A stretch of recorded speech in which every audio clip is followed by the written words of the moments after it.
নাটোর ঢাকা মহাসড়কের দুপাশে ট্রাকের সারি।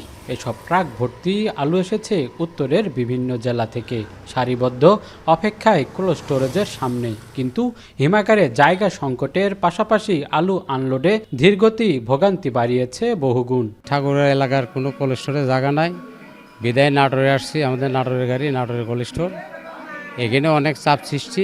আমি 2 দিন পর সিরিয়াল পেয়েছি। এর আগে টিপে আইলাম 4 দিন থাকলাম, এই টিপে এসে 3 দিন হয়ে গেল, এখনো পর্যন্ত ঢুকতে পারিনি।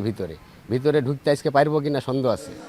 আসল কাশ্মীরি মানেই স্মার্ট কাশ্মীরি, একটি তাসমিয়া কসমেটিক্স অ্যান্ড টয়লেট্রিজ লিমিটেডের পণ্য।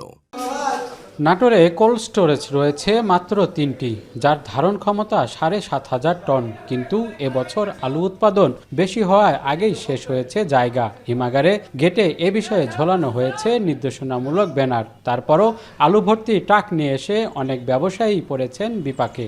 প্রায় 4 দিন হলে কোল্ড স্টোরে আসে, আমরা এভাবে সিরিয়াল ধরে বসে আছি। আলু নামানোর কোনো কথাই নাই। 9,000 টাকার গাড়ি ভাড়া, 18,000 16,000 টাকা দেওয়া হচ্ছে এবং এক রাত থাকলে 2,000 টাকা ড্যামেজ দিতে হচ্ছে তাকে। এবং স্টোর প্রায় লোড শেষ পর্যায়ে, অনেক আলুকে কৃষকের হাতে পড়ে থাকবে।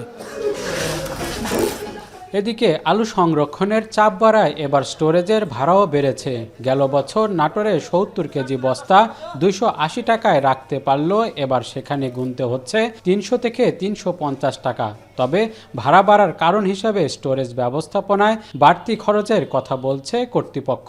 এবছরে অপ্রত্যাশিত 2-3 টাকা কেজি প্রতি বেড়ে গেছে, যেটা বাড়ে হচ্ছে 4 আনা 8 আনা করে 3 টাকা বেড়ে গেছে। এটা একটা কারণ। ইলেকট্রিসিটি বিল একটা বাড়ছে, স্টাফ স্যালারি সবগুলোই ঊর্ধ্বমুখীর কারণে বাড়ার কারণে আমাদের ভাড়াটাও বাড়াতে আমরা বাধ্য হয়েছি। বিবিএস এর তথ্য বলছে দেশে মোট আলুর চাহিদা 90 থেকে 95 লাখ টন। সেখানে গত বছর দেশে উৎপাদন হয়েছিল 1,09,63,000 টন। মাহবুব হোসেন, এখন নাটোর।